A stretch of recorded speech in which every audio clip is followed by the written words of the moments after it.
Hi friends, Pandian stores 2 serial உங்களுக்கு பிடிக்கும் அப்படின்னா நம்ம மனதின் கதைகள் சேனலை லைக் பண்ணிக்கோங்க, சப்ஸ்கிரைப் பண்ணிக்கோங்க. அப்போ தான் நாங்கள் போடுற வீடியோ டெய்லி உங்களுக்கு நோட்டிஃபிகேஷனில் வரும். சரி வாங்க, இன்றைக்கான பாண்டியன் ஸ்டோர்ஸ் 2 சீரியலோட ப்ரெடிக்ஷன்ஸ் பார்த்துடலாம்.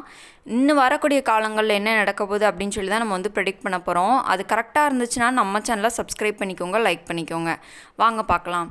இன்னும் என்ன நடக்கும் அப்படின்னு சொல்லி பார்த்தீங்க அப்படின்னா கோமதி என்ன பண்ணுறாங்க அப்படின்னா இத்தனை நாளாக சும்மா பாண்டியனை நம்மக்கிட்ட பேச வைக்கணும் அப்படின்னு சொல்லி நடிச்சிட்டு இருந்திருப்பாங்க. ஆனால் இப்போ உண்மையாகவே கோமதிக்கு தலை சுற்றி மயக்கம் போட்டு விழுந்துடுறாங்கங்க. ஆனால் அதை பாண்டியன் கவனிக்காமல் போயிடுறாரு. கோமதி மனசுக்குள்ளே என்ன நினைக்கிறாங்கன்னா அப்போ நம்ம இவ்வளோ நாள் பண்ணினதெல்லாம் தப்பு.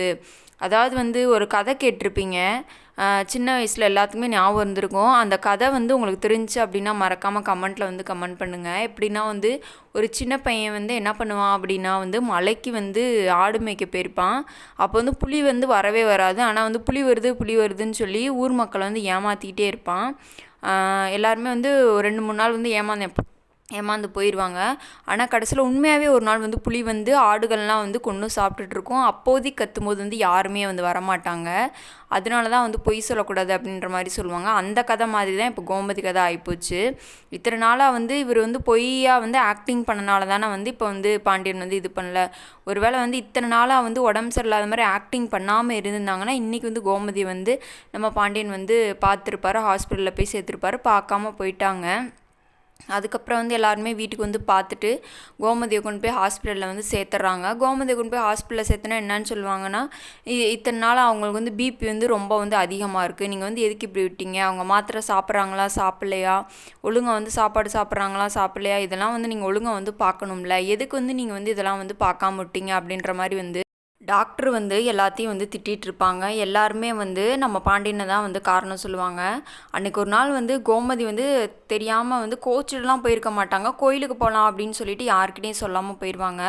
அதுக்கே நம்ம கதிர், செந்தில் 2 பேர் இவரை போட்டு வாங்குவாங்கன்னு பயங்கரமாக வாங்கி விட்டுருவாங்க நம்ம பாண்டியனை. ஆனால் இப்போ உண்மையாகவே கோமதி ஹாஸ்பிட்டலில் போய் அட்மிட் ஆகுற நிலைமைக்கு கோமதி போயிட்டாங்க. இனி இவங்க 2 பேர் என்ன பண்ண போகிறாங்க, வீட்டில் இருக்கவங்க என்ன பண்ண போகிறாங்க அப்படின்றது தெரியல.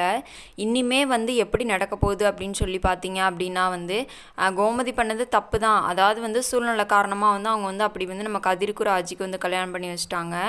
ஆனால் இனிமே எப்படி ஆகும் அப்படின்னு சொல்லி பார்த்தீங்க அப்படின்னா நம்ம பாண்டியன் என்ன பண்ண போகிறாருன்னா இனிமேல் கோமதி கிட்டே கெஞ்ச போகிறாரு.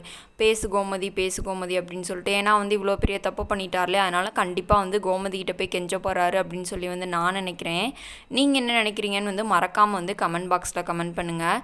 நம்ம சேனலில் போகிற ப்ரெடிக்ஷன்ஸ் உங்களுக்கு பிடிச்சிருந்துச்சு அப்படின்னா நம்ம சேனலை லைக் பண்ணிக்கோங்க, சப்ஸ்கிரைப் பண்ணிக்கோங்க. நாளைக்கு வேறு ஒரு சீரியலோட ப்ரெடிக்ஷனில் பார்க்கலாம். Bye friends.